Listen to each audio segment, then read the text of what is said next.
Ketika sedang menonton televisi, Veronica menjelaskan hasil temuan yang dia dapatkan setelah mencari informasi tentang perusahaan Ecovil yang ternyata perusahaan tersebut hampir bangkrut dengan total uang yang tersisa adalah 500 juta dolar. Dan setelah tahu jika uang dalam rekening perusahaan dikeluarkan entah kemana, Nick menyimpulkan jika uang tersebut masuk ke dalam kantong pribadi. Bahkan Ecovil sendiri besar kemungkinan adalah perusahaan bodong. You can't hide $500 million just by moving a few decimal points. Di tengah menonton itulah, Nick akhirnya menyadari jika uang $500 miliar itu akan digunakan untuk kampanye si ibu wakil yang akan mencalonkan diri sebagai presiden, sehingga ia membakar semua uang milik sang kakak agar untuk bisa memenangkan suara masyarakat Amerika yang nantinya akan digunakan dengan istilah serangan fajar. Maybe not a small country.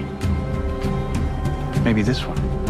Masih dalam posisi bercerita, Nick dan Veronica tidak menyadari jika saat ini Pak Quinn sudah berada tepat di dekat rumah peninggalan ayahnya Nick. Lantas, apa yang akan terjadi terhadap Mick CS? Entahlah.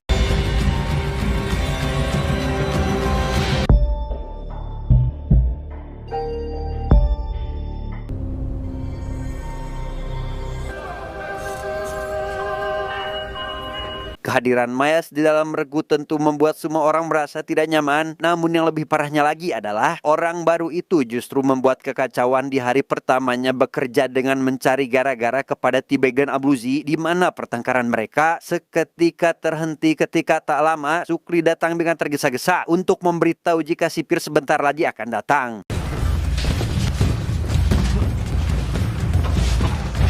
Dan ya, rupanya kedatangan sipir itu untuk menjemput Michael karena mendapat kunjungan suami istri. Semua orang yang ada di tempat itu tentu merasa penasaran karena Michael tidak sekalipun menceritakan jika dia sudah beristri. Bahkan Burrow sendiri cukup kaget ketika mengetahui jika adiknya sudah menikah. So you're Mrs. Schofield. She look familiar to you? No, Captain. Ternyata orang itu adalah Nika. Kalau kalian sudah lupa siapa Nika ini, Nika adalah orang yang Michael hubungi ketika Philly akan menggerebek rumah Fibonacci. Dan kali ini alasannya datang bukan untuk melakukan hubungan suami istri, melainkan hanya memberikan kartu kredit yang Michael pesan beberapa bulan lalu agar dikirimkan untuk saat ini, di mana Michael meminta Nika agar untuk tidak terlalu berharap karena Michael sendiri tidak memiliki niatan yang aneh-aneh terhadap si Nika ini. One question. Why would you need a credit card in prison? Tepat ketika selesai kunjungan suami istri, Sarah yang kebetulan lewat tak sengaja melihat pujaan hatinya katakanlah bermesraan di depan mata kepala Sarah sendiri, sehingga ia yang baru tahu jika Michael sudah menikah pun langsung pergi dari sana karena kecewa sudah dibohongi terkait kisah asmaranya. Bellick yang tak asing dengan wanita itu langsung menanyakan kepada Michael tentang siapa dia yang sebenarnya. Niat hati ingin membuat Michael rungsing dan sakit hati dengan sedikit menghina Nika, tapi Bellick sudah salah kaprah karena Michael sendiri tidak memiliki hubungan apapun dengan si Nika ini, sehingga tidak ada alasan bagi Michael untuk sakit hati. Apalagi dia tahu jika niat Bellick hanyalah memprovokasinya saja. You never know what some women can give you. Anggota IP membuang bekas galiannya ke dalam sela-sela dinding yang nantinya akan ditutupi dengan kalsibor, di mana Miles lagi-lagi mencari gara-gara dengan mengolok T-Bag atas tindakannya di masa lalu. Yang tak lama, Sukri datang dengan raut wajah bahagia dengan mengatakan jika Michael sudah kembali, di mana semua orang penasaran dengan apa yang tadi Michael lakukan, apalagi Abuzi, karena memang dia sangat tahu siapa si Michael ini. I think what the idiots inside here wants to know is, while we're digging this hole, what are you doing?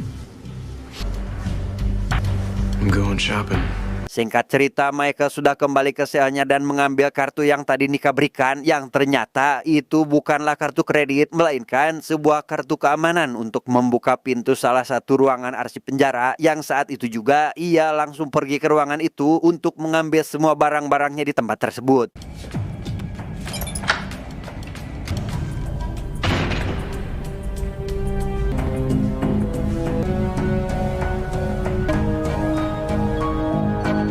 Di lorong, Michael mulai membuka satu persatu barang bawaannya, dan setelah memeriksa kelengkapannya, ada satu barang yang telah hilang, yaitu jam tangan emas yang sangat berharga, sehingga Michael yang kehilangan barang itu sangat emosi karena mungkin barang itu juga merupakan kunci kesuksesan misinya di penjara ini. Ketika sedang beristirahat, semua orang mendengar ada yang menggedor-gedor pintu dan memohon pertolongan. Nick dengan pistol di tangannya segera mendekati pintu untuk melihat siapakah orang itu. Dan setelah melihat wajahnya penuh luka, Nick segera membukanya, mempersilahkannya masuk dan menanyakan apa yang terjadi sampai dia terluka seperti itu. Dan ketika Nick akan mengambilkannya air, tiba-tiba dan ya, semua orang kecuali Nick yang terluka diikat di kursi dengan mulutnya yang ditutupi lakban. Junior sendiri dimasukkan ke salah satu ruangan terpisah, sedangkan Veronica akan tetap bersama dengan Nick yang katanya sebentar lagi akan mati akibat kehilangan banyak darah. Di mana Pak Quinn mulai menanyai Veronica tentang apa saja yang dia ketahui tentang kasusnya Burau, kepada siapa saja dia menceritakan kasus tersebut, dan jika Veronica menjawab itu semua, maka dia bisa segera membawa Nick ke rumah sakit untuk diobati. You decide whose life is more valuable. The guy waiting to die on death row or the guy wishing he'd die out in the woodshed? Selesai dengan Veronica, Pak Quinn selanjutnya menghampiri Junior untuk mengajaknya berbicara, di mana Pak Quinn juga menanyakan hal yang sama seperti saat dia menanyai Veronica, di mana Junior yang baru beberapa hari di sana tentu tidak mengetahui sudah sejauh mana perjalanan Nick dan Veronica untuk membuktikan ketidakbersalahan ayahnya itu. Let me clean up your mess. I don't know what's going on. I swear to God. I wish I could believe that. Esok harinya Michael pergi menemui Cooper untuk mengajaknya berbicara. Michael menanyakan terkait apakah kasus hilangnya barang milik napi adalah sesuatu yang normal di tempat itu. Cooper menjawab jika memang beberapa napi sering kehilangan barang pribadinya yang dicuri oleh para penjaga. Dan setelah mendengar hal itu, Michael kembali bertanya apakah Cooper pernah melihat penjaga memakai sebuah jam tangan emas atau tidak. Di mana Cooper memberitahu jika ada seorang penjaga dengan titel pencuri terburuk di penjara ini, dan besar kemungkinan jam tangan emasnya juga dicuri oleh si penjaga tersebut. But there is this one CO. Word is he's the worst thief in here. Berdasarkan informasi dari Cooper, Michael akhirnya menemukan si penjaga yang dimaksud, dan benar saja jam tangan miliknya sedang dipakai oleh si penjaga, katakanlah namanya Samsul, yang dengan pedenya dia keluar dan berhadapan dengan para napi yang barang-barangnya sudah ia curi. What's wrong? I'll see it. Michael pergi menemui Twinner untuk meminta bantuannya agar membantu mencuri jam tangan yang diambil oleh Pak Samsul, karena menurut informasi Twinner ini adalah seorang pencopet ahli yang bisa mencopet apa saja dalam waktu yang sangat singkat, di mana Michael akan mempertimbangkan tentang permintaan Twinner untuk menjadi bagian dari IP jika dia berhasil mendapatkan jam tersebut. I get you this watch. I mean, I get an awesome PI. It means I'll think about it. No promises. Why you need this watch so bad anyway? Let's just say it means a lot to someone in my family. Setelah tadi berbicara dengan Michael, Cooper dipanggil oleh Henry untuk memberikan sebuah berita buruk kepadanya, di mana anak sekaligus keluarga satu-satunya yang Cooper miliki rupanya menderita sebuah penyakit kanker esofagus dan ingin sekali bertemu dengan ayahnya selagi ada waktu, karena menurut dokter, putri Cooper akan meninggal dalam beberapa pekan. Namun yang menjadi masalah adalah pihak departemen penjara tidak akan membiarkannya pergi, karena memang produsernya benar-benar seperti itu. They will only extend furloughs in the case of funerals. I have to wait until she dies before I see her. Michael kembali ke rumah sakit untuk pemeriksaan kakinya, sedangkan Twinner yang memiliki misi juga berada di sana, dan kebetulan ditemani oleh Pak Samsul. Dengan pura-pura ongkek, Twinner berhasil mengambil jam tangan Michael dengan sangat mudah tanpa disadari oleh siapapun. Ketika sedang menunggu di sana itulah Cooper datang dengan membawa jam tangan Michael yang dititipkan oleh Twinner kepadanya, sekaligus meminta Michael agar mengajaknya melarikan diri. Bukan tidak sayang rekam jejaknya yang bersih, tapi demi sang anak, Cooper rela membuang itu semua. You want in, and suddenly you're the god. Keep it moving. Setelah mendapatkan kembali jam tangannya, Michael mulai merakit sebuah alat perekam yang ternyata harus ia sambungkan dengan jam tangan emas miliknya. Alat rakitan yang Michael buat langsung dia simpan tepat di depan rumah sakit yang akan menjadi jalur pelarian. Namun karena aksinya hampir ketahuan, Michael tidak sempat menguburkan lebih dalam atau setidaknya menutupi alat itu, yang besar kemungkinan presentasi ditemukannya akan sangat besar. Move it, Schofield, move it!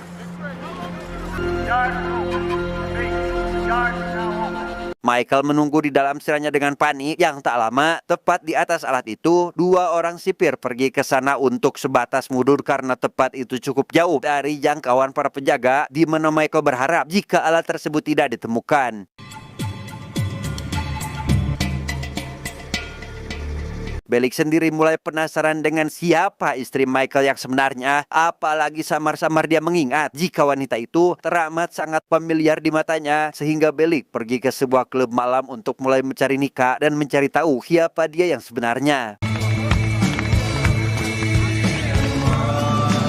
Dengan mudah Bellick menemukan wanita yang dicari. Di sana Bellick mulai menanyakan terkait kapan mereka menikah, apa alasannya menikah, dan lain-lain, termasuk apa yang dilakukan Nika kemarin pada kunjungan suami istri, di mana Nika diancam akan ditangkap jika tidak membocorkannya, sehingga Nika harus terpaksa jujur tentang dia yang hanya mengantarkan sebuah kartu kredit. He asked me to bring him the credit. That's it. Ketika berada di gereja, Pak Cooper lagi-lagi meminta agar Michael memasukkannya ke dalam tim. Sebenarnya Michael bukan tidak mau, tapi lebih ke tidak percaya karena ia takut jika ini semua hanyalah sebuah jebakan. Apalagi kemarin-kemarin Michael sudah mengajaknya beberapa kali tapi selalu ditolak, dan hari ini tiada angin dan tiada hujan. Cooper sendirilah yang memintanya. Namun dengan 1 lembar uang jadul sebagai jaminan, Michael akhirnya mempertimbangkan keinginan Cooper sebagai anggota baru di dalam tim.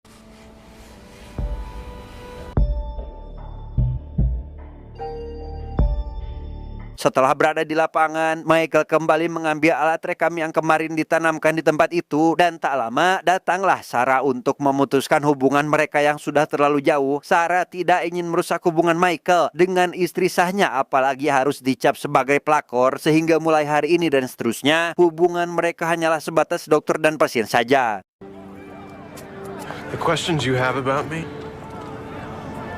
There are answers.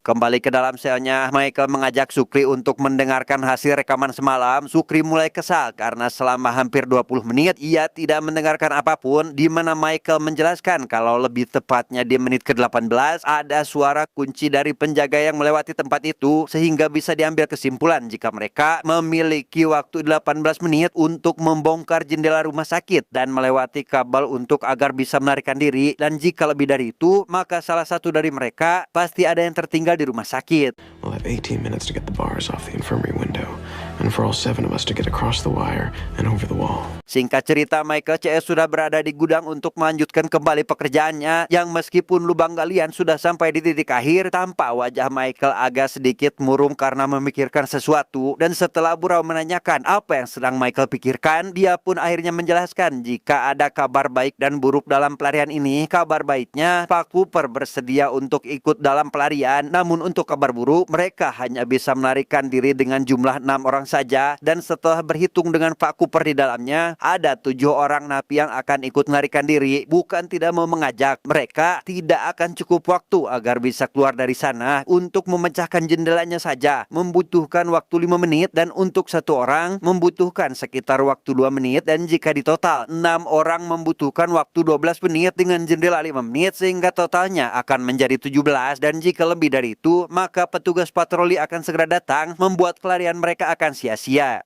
One of them has to go. Nick sendiri dibawa ke sebuah gudang kecil di tengah hutan, dan sama seperti yang Pak Quinn tanyakan kepada Junior dan Veronica, Nick sama sekali tidak berbicara dan tak berniat memberikan informasi kepada Pak Quinn sedikit pun, sehingga Pak Quinn yang tahu alasan Nick berada di sana bukan untuk menyelesaikan kasus Burau pun membuatnya sedikit terkejut, apalagi saya yang menontonnya, sehingga muncullah satu pertanyaan dalam kepala saya tentang siapakah Nick ini, apa tujuan dia yang sebenarnya. Entahlah. It ain't to save Lincoln Burrows' life.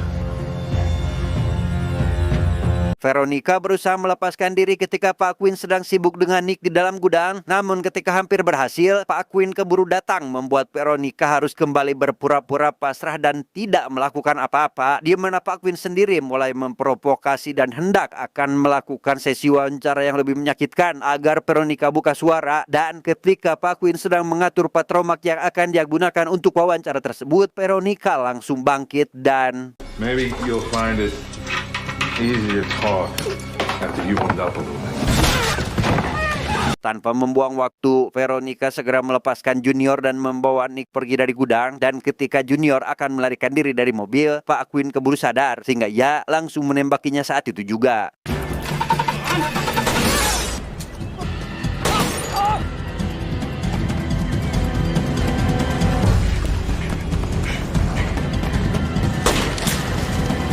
Dirasa masalah dengan Junior telah selesai, Pak Quinn lanjut mencari Veronica yang pergi ke area hutan. Melihat Pak Quinn mendatanginya serta sebuah lubang tepat di depannya, Veronica bersandiwara agar Pak Quinn mendekatinya dan masuk ke dalam lubang. Di mana Pak Quinn sendiri ternyata tahu tipu muslihat yang sedang Veronica rencanakan. Tapi tiba-tiba, You think I'm an idiot?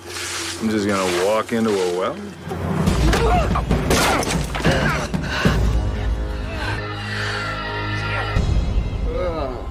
Pak Quinn mencoba untuk menghubungi Paul dan Daniel agar menjemputnya, dan tak lama kemudian Paul akhirnya datang, namun bukan untuk menolong, melainkan untuk menutup lubang tempat di mana Pak Quinn berada. Bagaimana mau menolong Pak Quinn? Paul sendiri sudah sangat benci, apalagi saat pertama kali dia menyakitinya, sehingga sebagai balasan Paul berharap jika Pak Quinn akan membusuk di dalam sana untuk waktu yang selama-lamanya.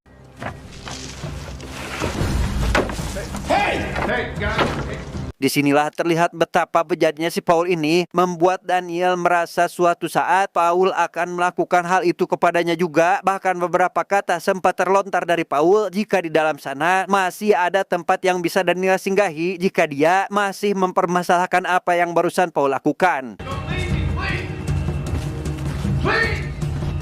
T-Bag yang tahu jika ada pemangkasan anggota lantas menghubungi saudaranya untuk meminta bantuan dengan melaporkan pelarian beberapa tahanan. Jika si saudara tidak mendapatkan kabar darinya selama beberapa hari, karena T-Bag sadar jika orang yang akan Michael singkirkan adalah dirinya, sehingga untuk mencegah hal tersebut dia tentu membutuhkan jaminan agar Michael tidak bisa menyingkirkannya.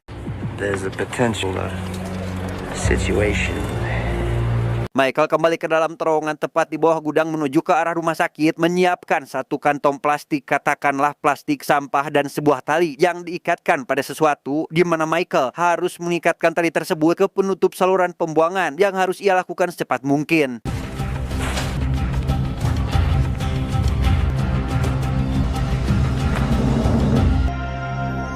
Rencana itu langsung Michael beritahukan kepada Burau dan akan ia lakukan esok hari, sehingga besar kemungkinan Michael akan bolos kerja selama beberapa saat, dan hari ini ia berniat untuk memenuhi lorong dengan air agar Michael bisa mengikat tali pada penutup saluran pembuangan. All 7 of us can't break over that wall in 18 minutes. You said it yourself, it's impossible. Ketika percakapan sampai ke jumlah orang yang terlalu banyak, mereka malah ketahuan oleh Miles yang sedari tadi sedang menguping di balik dinding, sehingga ia lantas mengadakan rapat terkait permasalahan saat ini. Dan ketika Abruzzi sudah memutuskan siapa yang akan dikeluarkan, T-Bag yang sedang menjaga pintu gudang pun seketika datang dan langsung menjelaskan asuransinya agar ia tidak bisa dikeluarkan. I've been growing leery the way y'all talk like I'm a lesser man. So if you got ideas about getting rid of me, I suggest you make other plans. Setelah rapat itulah, Miles mencoba untuk menghasut Sukri agar berkhianat dengan mengajaknya melarikan diri berdua saja. Sukri tentu menolak karena memang dia sangat mempercayai rekan seanya yang tidak pernah menyembunyikan apapun dari dia. Dia mana Michael sendiri saat ini sedang memperhatikan hidran yang terletak di pojok lapang. Hingga tak lama, ia dihampiri Twinner untuk menagih janji Michael yang akan mempekerjakannya di industri penjara, di mana Twinner harus dibuat kecewa oleh Michael yang tidak akan pernah mengajaknya bergabung dengan IP karena anggotanya sudah penuh. You ain't gonna hold my breath. Di rumah sakit penjara, Michael didatangi oleh Bellick untuk menanyakan apa yang kekasihnya serundupkan. Namun karena Sarah keburu datang untuk melakukan perawatan rutin, Bellick diminta untuk melaksanakan tugasnya pada waktunya sendiri, karena jika tidak, maka Michael bisa berada di rumah sakit lebih lama, sedangkan Sarah sendiri masih memiliki banyak pasien yang harus dia rawat. Sementara itu, pengurangan anggota membuat semua pekerja mulai khawatir dengan siapa yang akan dikeluarkan dari keanggotaan. T-Bag yang masih belum menyerah meminta Cooper untuk agar tidak jadi melarikan diri. Selain menambah anggota, dia yang sudah tua tentu akan melambat pelarian ini. Yang daripada itu terjadi, T-Bag berharap agar Cooper langsung menyerah saja dari sekarang. Bow out, cowboy. Setelah memantapkan dirinya, Abruzzi memberitahu Burrow jika dirinya akan mengirimkan anak buahnya untuk menangkap orang kepercayaan T-Bag, mengurungnya selama beberapa hari. Kemudian akan kembali melepaskannya jika mereka sudah berhasil melarikan diri, di mana percakapan mereka dilihat oleh T-Bag membuatnya semakin was-was jika Abruzzi akan menghancurkan rencananya. What about T-Bag? He's no longer a threat. Trust me. Orang suruhan Abruzzi rupanya datang lebih cepat dari yang T-Bag kira, dan setelah pekerjaannya selesai, Abruzzi mendapat panggilan dari orang suruhannya yang memberikan kabar buruk terkait dia yang harus menghabisi target karena telah melakukan perlawanan yang berlebihan. Bahkan anak si target juga harus menjadi korban, di mana si target dengan tega menjadikan anaknya sendiri sebagai tameng, sehingga si suruhan tidak memiliki pilihan lain selain harus menghabisi keduanya. Berbanding terbalik dengan Abruzzi yang saat ini harus menanggung beban dan rasa bersalah atas kematian seorang bocah yang tidak berdosa, Sukri justru sedang berbahagia karena kekasih yang dulu hilang, kini dia telah kembali pulang. Betapa senang Sukri dendangkan dan tak akan dia lepaskan. Apalagi sebuah berita bahagia datang dari Mary yang saat ini sedang mengandung anaknya Sukri. Namun di tengah kebahagiaan itu, Mary mendapatkan tekanan dari orang tuanya jika dia harus menikahi seorang yang siap menjadi bapak, karena semua orang juga tahu jika melahirkan dan punya anak tidak semudah dan seenak ketika proses pembuatannya, tidak maju mundur cantik, melainkan harus siap ngehejeun gadang tengah malam dan lain-lain yang hal itu tidak bisa Mary lewati sendiri. Dan jika Mary sudah akan menyerah, maka Hector atau mantan teman dekat Sukri sendiri juga bersedia untuk menjadi bapak dari anak itu. I want you to wait. I'm gonna be out sooner than you think. You keep on telling me that. All right. Visiting time's up. Let's go. Sejak pertemuannya dengan Mary, sang Sukri kini semakin galau, takut jika calon istrinya diambil oleh teman dekatnya sendiri, di mana dia semakin berambisi untuk melarikan diri. Bahkan ketika Michael akan bekerja seperti biasa di dalam lorong, Sukri mendadak ingin ikut dengan alasan agar pekerjaan Michael bisa selesai lebih cepat.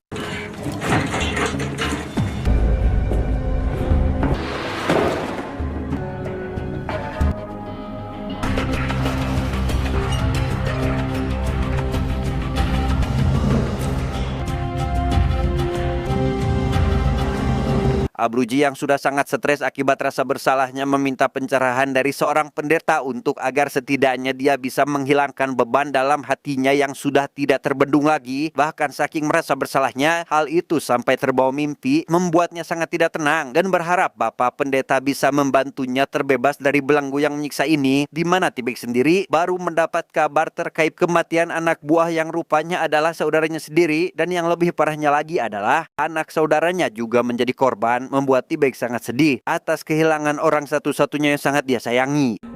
I'm very, very sorry.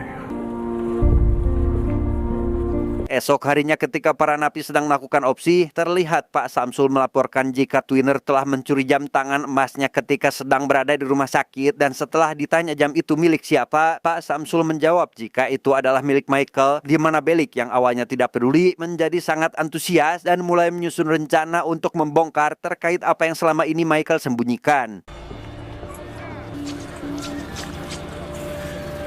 Michael sendiri tampak sibuk di lapangan, terutama memandangi hidran yang tuasnya harus ia putar agar mengeluarkan air, dan dengan bantuan dari Cooper, Michael lantas melakukan tugasnya tersebut meski dirinya hampir ketahuan oleh sipir yang sedang berjaga.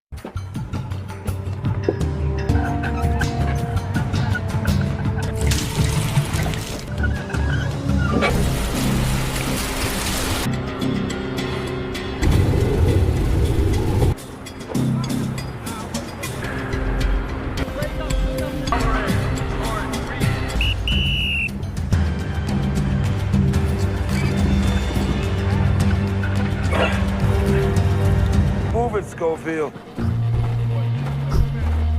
Sejak hari itu Abruzzi semakin giat beribadah, bahkan membaca Alkitab untuk menebus kesalahannya di masa lalu. Namun tanpa diduga, Abruzzi menyelipkan sebuah pisau di tangannya yang ternyata untuk menuntaskan misi yang belum selesai, yaitu menghabisi T-Bag untuk selamanya. Mula-mula T-Bag dibawa ke sebuah gudang oleh anak buah Abruzzi dan mulai dipukuli sampai cukup babak belur. Kemudian Abruzzi datang dan meminta agar semuanya pergi meninggalkan mereka, di mana Abruzzi berniat menghabisinya sendiri, tetapi You brought it on yourself. Well, maybe I do deserve to die. Maybe I do. Back out. I will now. I want you to give me your word. I'm out, I swear!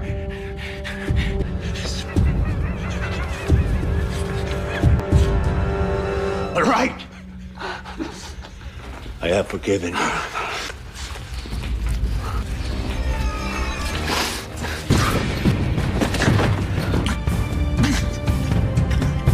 Dari sini kita bisa melihat Sukri yang sudah kian terhasut dengan kata-kata Miles yang mengajaknya untuk berkhianat. Mula-mula Sukri merasa tidak percaya dengan Michael yang tidak terlalu terbuka beda hanya terhadap Abruzzi yang tahu kapan tangga mereka akan melarikan diri, di mana Michael sendiri juga mulai curiga jika saat ini Sukri sudah tersesat dan ingin mencari jalan baru dengan melangkahinya. I have to go.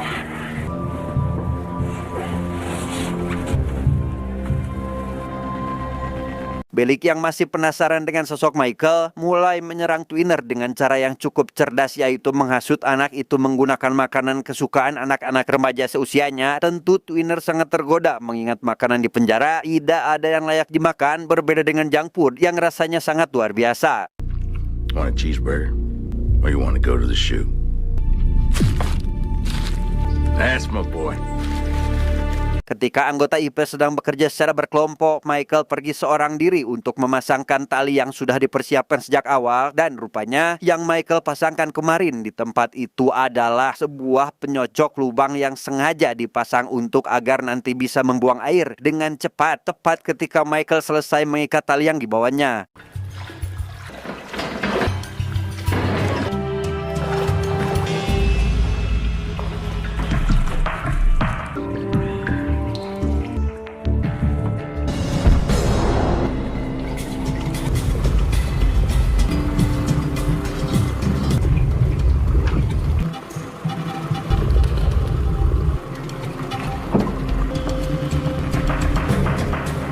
Michael menggunakan jalan kembali lewat gudang yang masih dalam proses penggalian karena hasil penghitungannya lubang itu akan selesai hari ini tepat di jam ini. Namun belum juga Michael naik, Burau yang kala itu sedang berjaga malah kedatangan Pak Samsul yang hendak akan memeriksa pekerjaan mereka, sehingga Burau tidak punya pilihan lain selain harus melakukan hal ini. Hey!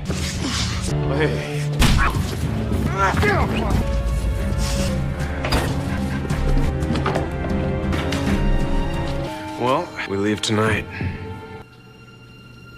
Where's my brother? Michael, we got a big problem.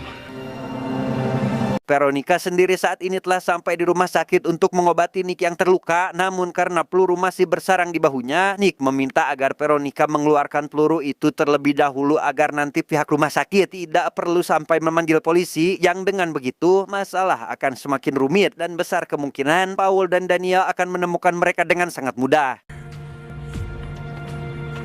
Lantaran si Nick tidak memiliki keluarga, maka Veronica lah satu-satunya orang yang Nick miliki untuk menjadi penanggung jawab karena dia harus dioperasi. Dan ketika Veronica sedang berbicara dengan dokter, Junior yang saat itu membaca koran tak sengaja melihat artikel terkait pemakaman ibunya yang akan dilakukan hari ini, sehingga ia langsung pergi dari rumah sakit tanpa memberitahu Veronica terlebih dahulu.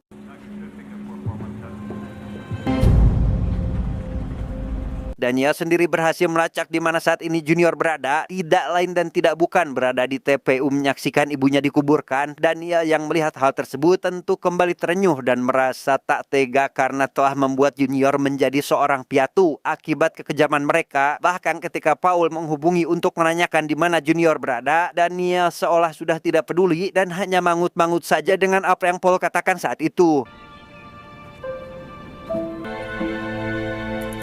Tak berselang lama, Junior akhirnya kembali pulang. Ia tidak sadar bahwa sedari tadi Daniel terus mengikutinya dari belakang, bukan untuk menangkapnya, melainkan untuk mempertegas terkait jalan mana yang harus dia ambil saat ini, di mana Daniel yang melihat kesedihan Junior hanya bisa melihatnya dari kejauhan dan langsung pergi dari sana saat itu juga. Setelah dari rumah sakit, Daniel mengajak istrinya untuk pindah rumah ke tempat yang sangat jauh. Meski sang istri sempat mempertanyakan apa maksud dan tujuan suaminya melakukan hal itu, tapi si istri tidak menolak dan menerima apapun keputusan sang suami karena menurutnya itulah yang terbaik untuk keluarga mereka. We gotta go. You're in trouble, aren't you? Daniel kemudian menghubungi Veronica untuk mengajaknya bertemu. Dia berniat menyerahkan informasi yang akan Veronica butuhkan di pengadilan, yaitu informasi terkait ketidakbersalahan Burau pada kasus kematian kakak si wakil presiden. Namun sayangnya Daniel tidak bisa memberikannya sekarang, melainkan nanti malam, di mana mereka akan bertemu di sebuah tempat sepi yang ramah untuk mengadakan pertemuan. Highland Cafe, 8 p.m.